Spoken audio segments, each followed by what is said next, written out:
Welcome to The Culture Shift. We want this podcast to empower you as leaders to make impactful change in your workplace. I'm Vicky Bars, and I specialise in transforming organisations through equity, diversity and inclusion initiatives. In each episode, we'll delve deep into the fascinating world of workplace culture. Join me as I sit down with an array of incredible guests, including members of our very own Culture Shift team and industry experts. Through these thought-provoking conversations, we aim to equip you with the knowledge, tools, and inspiration you need to drive positive change in your workplace. Whether it's breaking down barriers, thinking about how you include a more diverse workforce, or fostering a culture of collaboration and belonging, we've got you covered. So let's dive straight into an episode.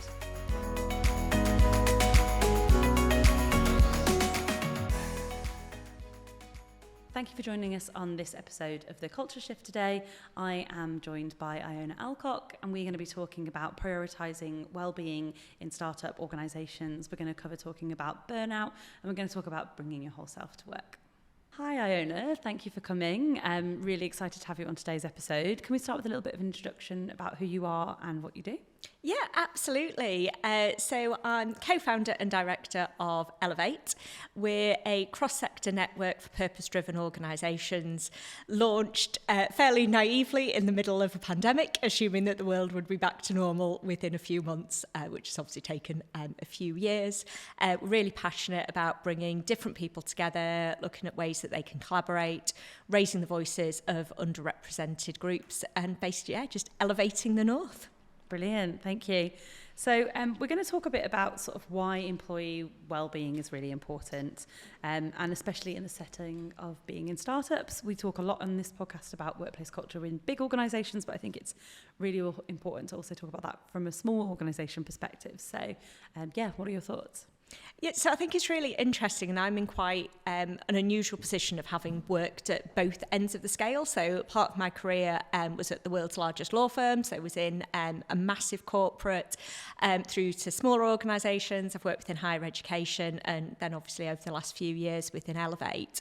And I think there's different challenges for both, and I think sometimes the assumption that is in a smaller organisation, that's easier because you don't have the levels of bureaucracy, you don't have as many people involved. But I think particularly when we start talking about things like burnout, we start looking at the pressures that are on people in a small team, that's really, really intense. And also when there are any issues with particular personalities, or even, it's just somebody having a bad day, that's going to have much more of an impact in a really small team than it does if you're thousands of people. Isn't it, right? Absolutely. And building up that level of trust and environment where people feel safe to explore how they're feeling, to talk about what's happening outside of work that might be affecting things inside of work. It is something that we aim to do constantly, because as soon as that isn't there in a small team, it's really, really hard to be able to get that back. Yeah, and I wonder as well, like the kind of phrase that I've heard our CEO use when we first started up as a company is the sort of idea of being really bootstrapped and everyone having to really like muck in, and it's sort of like really round the clock. And it's, I guess, if you've put all that like time and energy into setting up a business, like you're so invested in it not failing, right? Whereas like when you're in a bigger organization, it's just like, especially if it's a private big private company or a big like public sector institution, it's like just kind of a given it's going to stay, like it's just going to be a sustainable object, and like you haven't got any of that pressure or any of that worry. Yeah, it's a real change, and having gone from being employed to self-employed, back to employed, and then kind of back to self-employed, and there's definitely different pressures on both, but that certainty of just knowing that you're going to get paid at the end of the month regardless, and then suddenly that's not there, it's a huge, huge change. Something that my business partner Katie and I were really conscious of when we started Elevate is that we would never buy into that hustle hard culture. We don't want to build an organisation that we don't want to work for. So right from the beginning, it was we need to build this in a way that is sustainable. We can get more money a lot more easily by going to work for somebody else. So if we're going to do it the hard way, it has to actually be something that works really well for us. There's times when we have to remind ourselves of that, and there is, the temptation motivation that you just kind of, you keep working and keep putting the hours in and, you know, put that pressure on ourselves. And we do just have to keep coming back to being like, it's just work. It's just a business. It's just how we make money. It isn't, you know, life or death. You know, we're not working in A&E. Those decisions are never actually as important as sometimes they feel when you're in the middle of it. Yeah. And so I guess let's talk about the like why of your business. Like why we want to talk about like purpose-driven businesses. Like why did you want to set up Elevate in the first place? So it came about just off the back of a WhatsApp conversation. Katie and I had just found out that we were being made redundant. We were in the middle of a pandemic. Our background was in events and BD. So we're just like, that world just doesn't exist for the moment. So I had a conversation and Katie just kind of said, yeah, is there something that we could do together here? We loved working together. And I think there was that feeling that there was a gap between kind of the young professionals market that's so well serviced, you know, particularly in Manchester. It's got its incredible networks. And then your kind of older networks, the kind of, this is just how we've always done things, quite formulaic, you know, work really well, absolutely serve their purpose. But we never felt like there were things that we were excited about. So like, well, if we kind of feel that there's something here that could be a bit different, that does feel more inclusive. You know, I've been to so many events where I've been the only woman in the room, which is ridiculous when you think of like where we are now. Or I've been the youngest person there, or you just kind of feel like it's not quite aimed at you. So that was kind of the starting point. And then obviously because it was in a pandemic, it was just kind of going back out to our network and being like, what does BD even look like when we can't leave the house? What do you need? How can we add value? And then that's just kind of stayed with us all the way through, that there's never been this kind of set plan of what Elevate's going to look like, how that's going to be. It's just been constantly going back to our networks, being like, what can we do? How can we add value? And then how can we make sure that everyone's voices are heard? You know, we don't just want to hear from the same people every single time.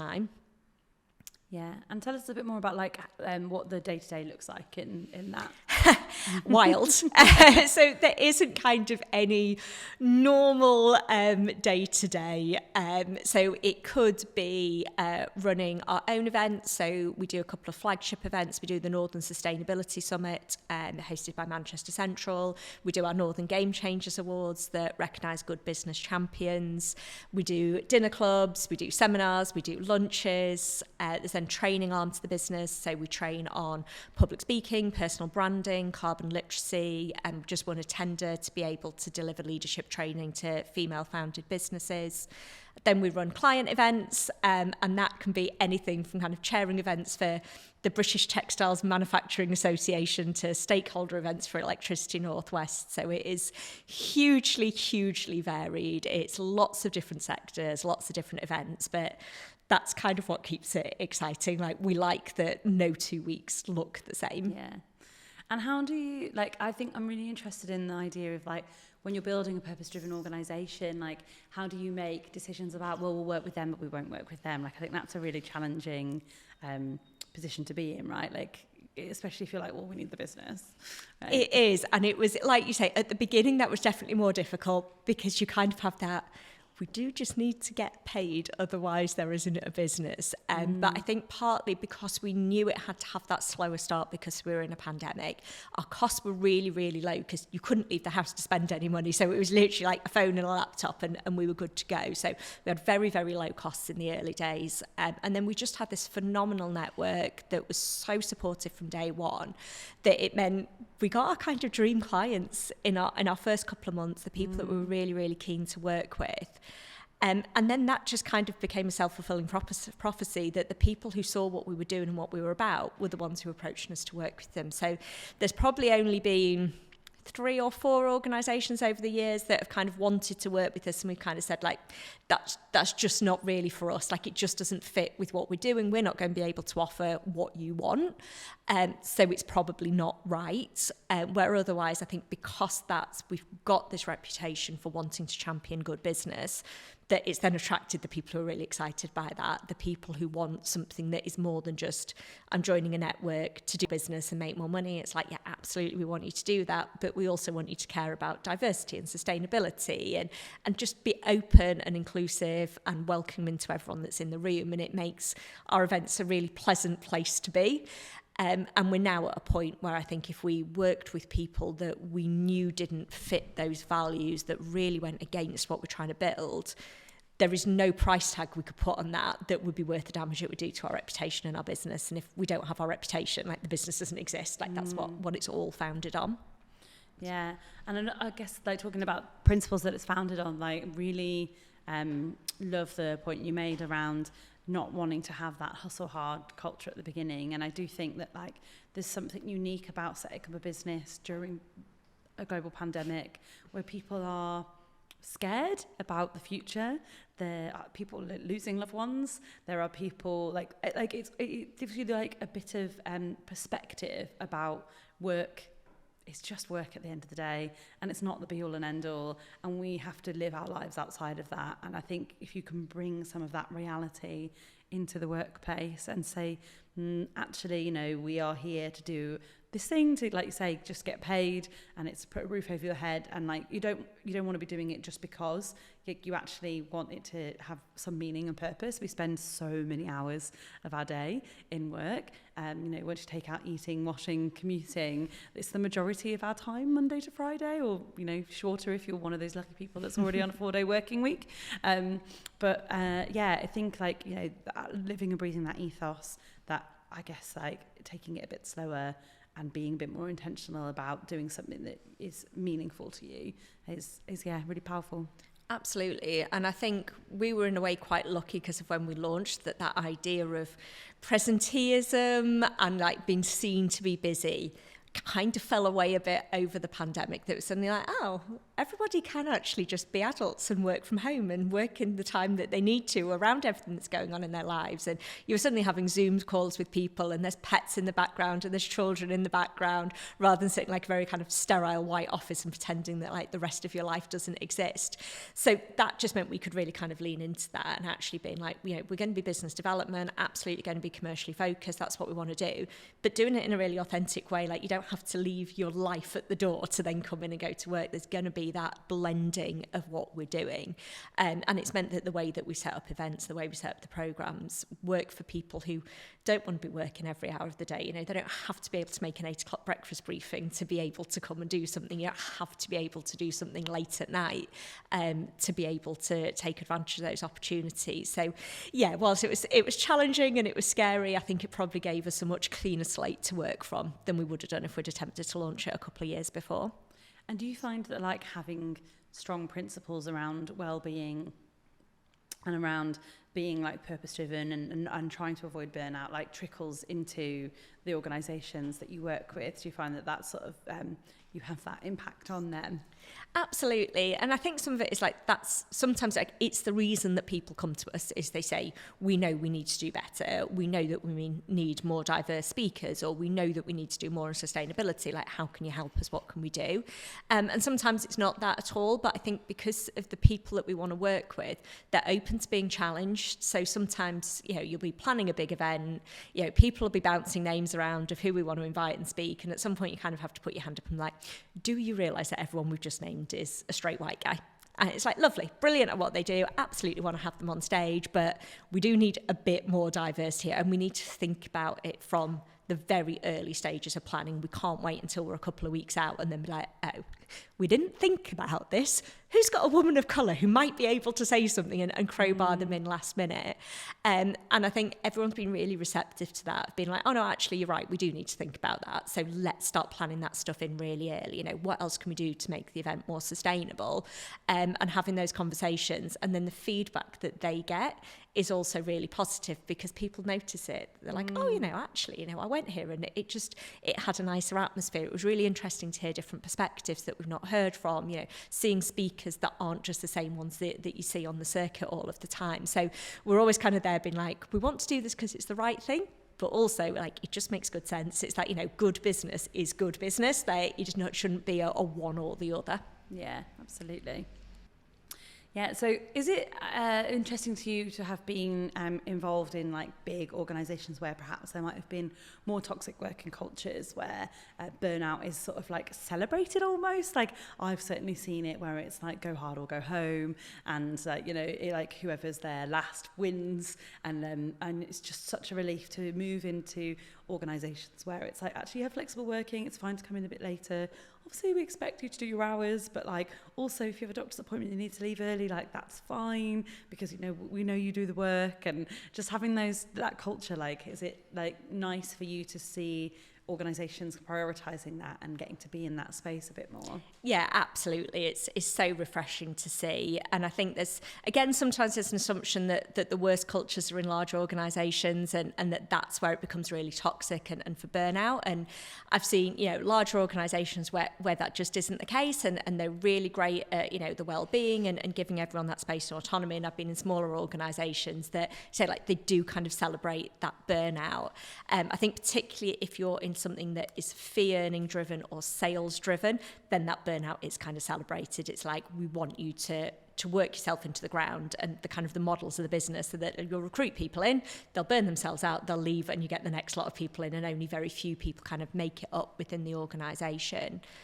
And I've definitely given the advice to people before that if you're stuck in those toxic workplaces and you do feel like you're just a small cog in the wheel, you can't really impact the change, nobody is listening to you when you're raising concerns, then if you can, then just leave, because it's not worth damaging your mental health trying to fight. So I've left organisations before because I've known it's the right thing to do for me. So absolutely then to come into Elevate and be given that opportunity to be like, what does good look like? What's that balance? And you spoke about like needing to do your hours. Like we don't even have that at Elevate. Like we don't have set hours. We have unlimited holiday. There's not a question of, coming in early, staying late. We work what we need to work to be most productive, and being most productive is not working the longest hours. It's actually, have you had some sleep? Are you rested? My business partner has kids, and so obviously sometimes she needs to work around school pickups or drop-offs next or week, for example, half term or somebody being ill, and it's just having that flexibility to be like, we can manage and we can do everything. Definitely keeping an eye on making sure that we aren't working longer hours than we should be, and that we are getting that rest and time back. But to then see other organisations start to restructure as well. I do think we're in this fantastic opportunity cross-sector to kind of rebalance things a little bit. The way we work hasn't really changed since the Victorian times. If set shifts and you come in and you do this time and you have to be present, and that's it and how it works, and that real balance of the employer holds all of the power, and as an employee you're kind of grateful to be allowed to work, like that's been turned on its head. In certain sectors it's like completely the opposite. It's like actually you're having to fight to get the best employees, and yes, salary is important, but it's not the be all and end all. It's that autonomy and respect, that purpose driven element is becoming more and more important to people when they're choosing who to work for. And I do think that's so exciting to see those great companies flourishing. When we have new starters at Culture Shift, we do something called Meet the Team, and I always ask people like, where were you working previously, and like what made you come to Culture Shift? And literally the answer every time is, I just wanted to work for somewhere that actually like was doing something good and had good values, and be in a workplace where like I feel like I'm contributing to making a difference. And yeah, like it's not necessarily because like they're like, I want to work hard and want to do I need a job and I want to get paid loads of money. If people want to get paid loads of money, they're probably not coming to work for a scale up who are like not competing with like big private sector sort of salaries, because like we can't, right? Like we're not in a position to do that. Like it's really nice when people come and be like, I just believe in the thing you're doing and I want to be a part of that. And that to me has such a massive impact on people's well-being. And the other thing you said there around rest, we do not talk about it enough, but like feeling rested like is such an important part of being like able to actually work well. And we don't really think about the like physical tax on thinking on our bodies enough. It's true that like it's exhausting to be using your brain just as much as it is to be using your physicality. And like say like work has changed quite a lot, that we're not in this like factory environment anymore, and we might not be doing the physical labor that we did, because most of us are sitting having conversations or thinking or reading or writing. Like that's the way in which a lot of our work exists now, but that is still like, it still takes a lot of energy to do that. It does, and it's not how your brain's trained to work either. Like, we're designed to be active, mobile people. Like, sitting at your desk and staring at a laptop is not where your best ideas are going to come from. And yeah, we spoke to people like for such a long time, didn't we? And it was like, oh, I get my best ideas when I go for a run. I get my best ideas in the gym. I get my best ideas, you know, in the shower or wherever. And at no point were we ever like, well, maybe we need to make more time for those things, rather than being like, well, you have your good ideas on your own time, but I still need you to sit and stare at a laptop for 8 hours a day and see what you can do. And that's been like really, again, powerful for us, is having that flexibility of where we work as well. That can be like, you know, sometimes we're in co-working spaces, sometimes we're at home and kind of head down and working, but also if you need to just like go out for a walk in the middle of the day and maybe listen to a podcast or whatever it is, that's just freeing up some of that brain space. Because it's not just, you say, you know, it's not that you're necessarily physically exhausted by the time we get to Friday, but it's like, my brain is done. I've done my thinking. It needs to have a little time to switch off and reset. Otherwise, I'm useless to the next person that comes along. I'm not going to have a creative idea. I'm not going to be, you know, bringing my A game to whatever it is that I'm doing. I'm just going to be limping through again to get to the next weekend. Yeah, for me, there's like two really interesting places I like to work. One of them is on trains. I actually find that a very focused space for me. I think it's something about the background noise, like having like, I'm already doing another thing, so I feel like I'm like double winning. So I'm traveling and I'm working, and I love that like kind of multitasking. But I'm not, you know, having to actually do that much work. I'm just sitting on a train. I wrote my entire undergraduate dissertation on trains because I wasn't living in the city that I was studying in my final year that I was doing the dissertation. So I was commuting once a week, and that was my study day. And so that was the time I had to do it, and it was such a better way to study for me than trying to drip feed this work through the week. And for me, like a really long day of like 9 till 9, just focusing on that and then not thinking about it again was so much better. And the other one I really love is I listen into a lot of conferences and like just trying to sit at the computer and listening to them. It's really hard not to feel like distracted by something else.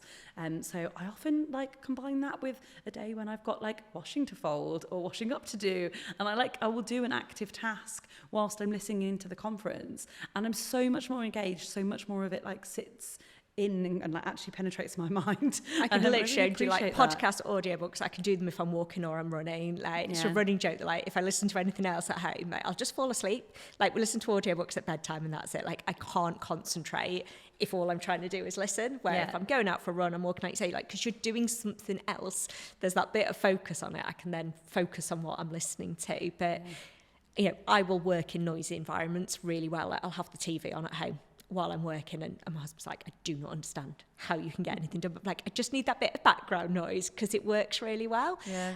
Where, you know, one of my colleagues, Jess, like she needs the quiet to be able to work. And again, it's having that flexibility of when do we need to come together and be in the environments where we can collaborate and chat and bounce ideas off each other, and when are the times where we just need to, you know, shut the door and be on our own and do that.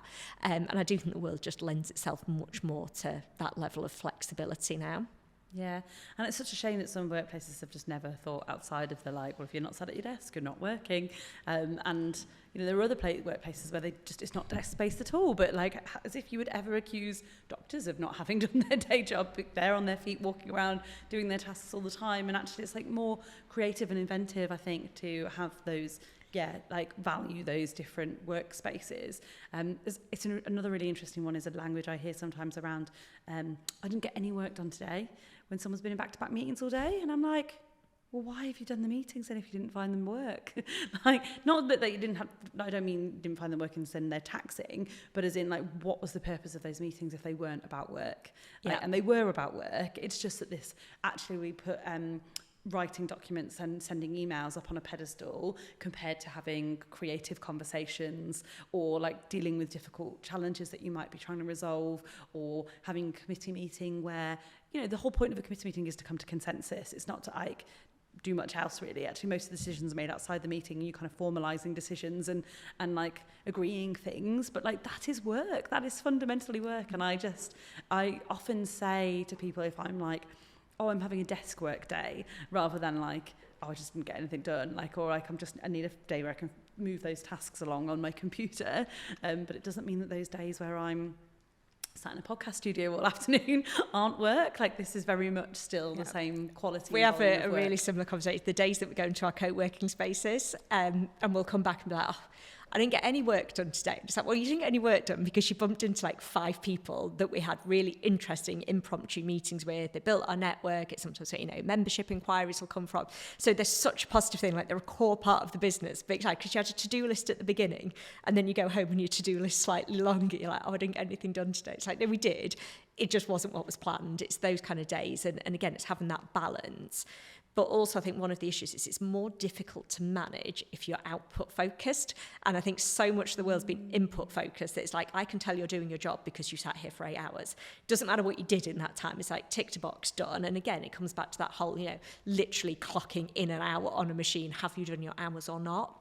And I think as soon as we then started looking at being like output focused, as being like, right, well, what do you actually need to achieve this week or this month? How many sales do you need to make? How many conversations do we need to have? What documents need to be created? Then it becomes much easier to give people the flexibility and the autonomy to do that. It's been like, ask for help when you need it, work on it when you need to. If we need to involve other people, obviously we need to arrange the times to do that.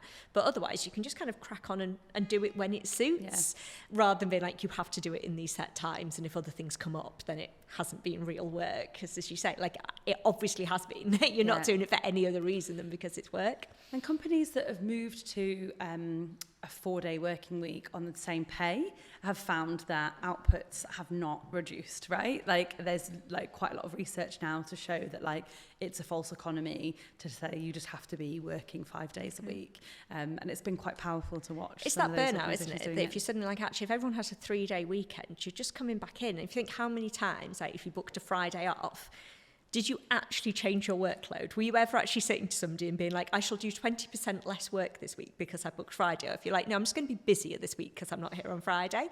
And like, we arrange that anyway. And one of the things Elevate's trying at the moment is kind of an unofficial 4-day week. So we have what we call sneaky Fridays. So externally, we tell people that we don't work on a Friday, and it gives us all a bit of a catch-up day. So we don't put events on a Friday. We very rarely put an external meeting in on a Friday. But it means that we do have that catch-up time. So if we have had a week where we've been really busy with events and training, lots of other stuff coming up, we've just built a bit of time into the week to have a bit of a catch up so that before we go back into Monday, we've caught up with ourselves a little bit. And that should never be a full day on a Friday. So it does give us just that extra bit of downtime and extra bit. So we've really found that by having that, it gives us a bit of breathing space in the week, opportunity to catch up with anything that didn't manage to happen earlier in the week. And then really just that rest time. Like, we would never expect any of the team to be doing a full day on a Friday now. So we can go into the weekend, not burnt out, and come back Monday morning actually properly refreshed and ready to start again. Yeah, we have something similar. We have like no meetings Friday. So, some meetings sneak in, but it means that we never book events on Friday. We don't expect people to be in the office. We don't expect external meetings and training and things like that to happen on a Friday. And some people really value that and do come into the office because it's really quiet and that's the time they want to spend here. But there's that lowered expectation. It means also that when our work social events happen on a Thursday, Friday's a bit of a lighter day for it as well. It's right. You don't necessarily expect people to be squeezing those long days, and I do think it helps people to have a bit more of a rested weekend. There's definitely more of an acceptance that you don't get that speed of response that we were just so used to getting. If you email somebody, they'd get back to you the same day. The amount of times if I send emails on a Friday, I get out of office because people are now on a 4-day week, either because the whole company is, or because they've dropped down to part-time or condensed hours, or just that, people are booking that time out or having a bit of a weekend. So, we send things out. I don't expect anyone to get back to me to the Monday. And that kind of then gave us a bit more of a confidence to be actually, we don't have to get back to everybody same day within a few hours. They're not waiting for me to respond. I feel like it's really urgent because they've asked me to do something. If they get that on Monday rather than Friday, they're going to do something with it exactly the same time. Nothing is going to happen between those times. And that's kind of really helped us, just giving ourselves a little bit more space. And we accept that loads of other people are on 4-day weeks and they're not getting back to us as quickly. And actually, they'll be the same with us. Yeah, and internally within your organisation as well, I think it's usually quite important to remember that you might have people on part-time working patterns.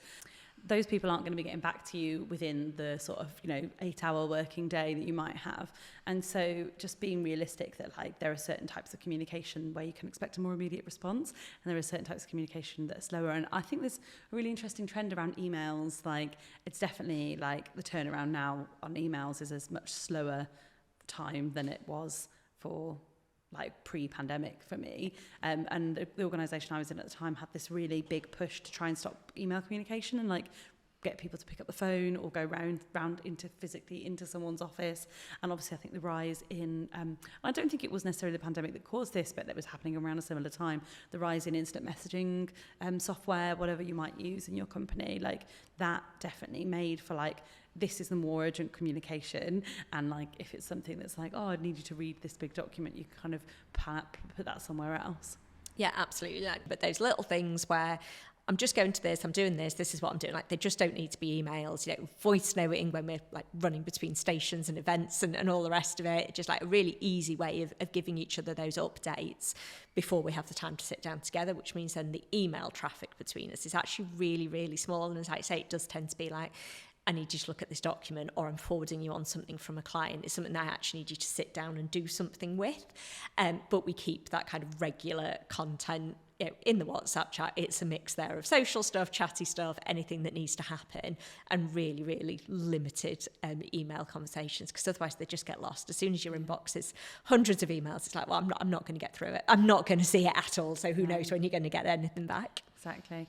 I love that voice memos have become a bit of a more popular way of communicating within organisations. Like, and again, it's this idea of like not feeling like it's not appropriate for work, because it totally is.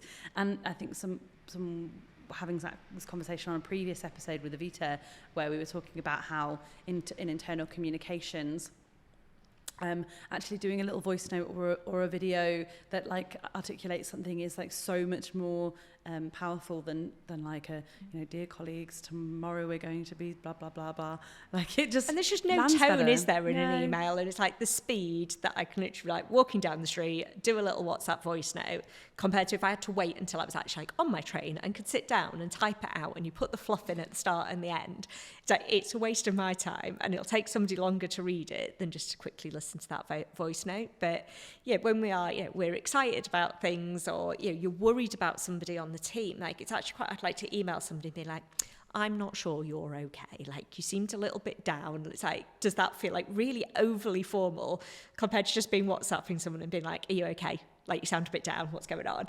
And it's that level of informality can really help sometimes, just be a bit more open about how people are feeling, because you don't get any of that tone on an email. You can't hide behind it in a real meeting or in your voice. You can see how people actually feel about things. Ultimately, I really love like how some of the things we're talking about blend like how we interact with people in our real lives and how we interact with people in our work lives. I'm not even sure I mean real lives actually, because perhaps they are, our work life is our real life. It's all just life, isn't it? But we've been so trained to split really those segmented things out, and it's like, well, that's just ridiculous. It's like, I'm not two different people. I've got all the same stuff going on, but it is that, how do we blend them? And it's, obviously there's going to be a more personal side of you that your friends and family might see as opposed to your colleagues, but I think we just quite naturally filter that stuff anyway without having like these two completely different sides to ourselves. Yeah, and there is this whole kind of thing around bringing your whole self to work and belonging, and I think people's well-being is like very negatively impacted by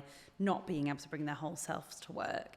And actually, I saw some research this morning from CIPD around actually a lot of Gen Z are code switching and are not bringing themselves fully to work, which I found a bit surprising, because I was like, the hope in future generations being able to feel like themselves and bring themselves, but actually, these institutions that we exist in have a certain method of existing in them, and if you don't come in and meet those existed ways of working, you're going to feel ostracized, you're going to feel not good enough. You have to learn the language of that workplace to be able to navigate it. And actually I think companies have a responsibility to meet people where their lives are at, as much as people coming into the organisations meeting the company where it's at. I think the really sad irony of that is those companies are missing out so much. It's like, everyone says we want to be innovative and we want to be disruptive, but only like this. And it's like, We need to have those different voices and those different ways of doing things. That's where innovation is going to happen. You know, if you just employ people who look and sound like you, you're going to get what you've always had. So you can't kind of have those two things together. One of the things that I talk about a lot is Ikigai, which is a Japanese concept, and it's that overlap of what you're good at and what you can be paid for, but also with the things that you love doing and the things that have a wider purpose. And I did a talk for an organisation a while ago, literally on that kind of like bringing your whole self to work. And it's like those bits and how they overlap. And there's so much focus, particularly in our society, on that overlap of what you're good at and what you can get paid for. Like, we're very profession focused, that I can ask people, you know, like, well, what do you do that kind of adds value to the world? And they're like, absolutely nothing. I'm like, well, that's clearly not true. You just don't know how to articulate what that is. And then even worse, if I say to people, well, what do you love doing? I don't know. I no longer know like what I do that makes me happy. I don't know what those things are because we're not trained to think about them in the same way. So trying to bring in a bit more of that overlap, but then like the company's getting the best version as well. If you get people who are happy and productive and passionate about what they're doing, your company's going to be 10 times better than if you've just got people who are coming in being really miserable and burning themselves out. Exactly. Thank you so much, Diana. It's been really interesting. I think it's been really refreshing for me to talk about prioritising wellbeing in a startup context and in smaller organisations. And absolutely this point around like avoiding burnout and thinking about how people bring their whole selves to work and how that benefits employee wellbeing is, been fantastic. So thank you so much for joining us. Oh, thank you so much for having me. It's been a fascinating conversation.